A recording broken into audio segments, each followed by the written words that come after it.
মাজত আজি যি বিশেষ সংবাদ সভা উপস্থিত আছে ভাৰতীয় জনতা পাৰ্টি অসম প্ৰদেশৰ সন্মানীয় ৰাজ্যিক সাধাৰণ সম্পাদক পল্লৱ লোচন দাস ডাঙৰীয়া, ভাৰতীয় জনতা পাৰ্টি অসম প্ৰদেশৰ মিডিয়া সেলৰ সন্মানীয় আহ্বায়ক ধ্ৰুৱ মৰল ডাঙৰীয়া। ইতিমধ্যে আপোনালোকে সকলোৱে গম পাইছে যে পঞ্চায়ত নিৰ্বাচনৰ কাৰণে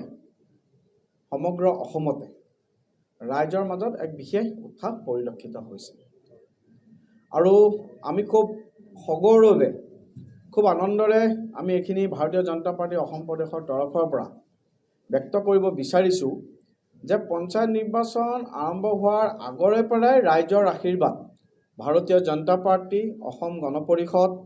ৰাভা যৌথ সংগ্ৰাম সমিতি, গণশক্তিকে ধৰি পেলাই আমাৰ যিটো ৰামধেনু সদৃশ মিত্ৰতা বুলি আমি সদায় কৈ আহিছোঁ, এই NDA নেতৃত্বত মাননীয় মুখ্যমন্ত্ৰী ডক্টৰ হিমন্ত বিশ্ব শৰ্মা ডাঙৰীয়াৰ নেতৃত্বত আমি NDA হিচাপে নিৰ্বাচন খেলিবৰ কাৰণে সিদ্ধান্ত গ্ৰহণ কৰিছিলোঁ।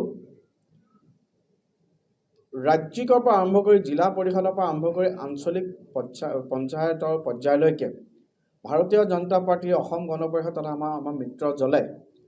খুব সুন্দৰকৈ অলপ আলোচনা কৰি পেলাই আমি নিৰ্বাচনত অৱতীৰ্ণ হৈছোঁ, যিটো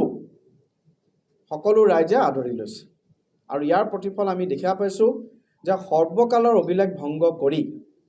পঞ্চায়ত নিৰ্বাচনত ইতিমধ্যে আমি বহুকেইটা সমষ্টিত জিলা পৰিষদ, আঞ্চলিক পঞ্চায়তত আমি বিনা প্ৰতিদ্বন্দ্বিতাৰে জয়লাভ কৰিবলৈ সক্ষম হৈছোঁ। আটাইতকৈ ডাঙৰ কথা যে এইবাৰ কংগ্ৰেছকে ধৰি অন্যান্য বহু বিৰোধী দলে নিৰ্বাচনত প্ৰাৰ্থী বিচাৰি পেলাই তেওঁলোক হাবাথুৰি খাব লগা হৈছে। 1885 চনত জন্ম হোৱা কংগ্ৰেছ, নিজকে এটা গ্ৰেণ্ড অল্ড পাৰ্টি বুলি অভিহিত কৰা কংগ্ৰেছে আজিৰ দিনত প্ৰাৰ্থী বিচাৰি পোৱা নাই। অৰ্থাৎ 2026 চনৰ যি বিধানসভা নিৰ্বাচন, এই বিধানসভা নিৰ্বাচনৰ আগতে এই পঞ্চায়ত নিৰ্বাচন কংগ্ৰেছ তথা অন্যান্য যিবোৰ বিপক্ষ ৰাজনৈতিক দল তেওঁলোকে আত্মসমৰ্পণ কৰা পৰিলক্ষিত হৈছে। আগতে কোনো পঞ্চায়ত নিৰ্বাচনতে এনেকুৱা হোৱা নাছিল। আজি আমাৰ পঞ্চায়ত নিৰ্বাচনত আপোনালোকে দেখিছে যে যুৱ প্ৰজন্ম হওক, মহিলাকে ধৰি পেলাই আজি সচেতন ৰাইজ ভাৰতীয় জনতা পাৰ্টীৰ মিত্ৰজোঁটৰ সমৰ্থনত ওলাই আহিছে। ভাৰতীয় জনতা পাৰ্টীৰ সন্মানীয় ৰাজ্যিক সভাপতি দিলীপ শইকীয়া ডাঙৰীয়াই ৰাইজক ইয়াৰ বাবে আন্তৰিক ধন্যবাদ জ্ঞাপন কৰিছে। ভাৰতৰ প্ৰধানমন্ত্ৰী মাননীয় নৰেন্দ্ৰ মোদী ডাঙৰীয়া আৰু অসমৰ মুখ্যমন্ত্ৰী ডক্টৰ হিমন্ত বিশ্ব শৰ্মা ডাঙৰীয়াৰ নেতৃত্বত আমাৰ চৰকাৰৰ যি উন্নয়নৰ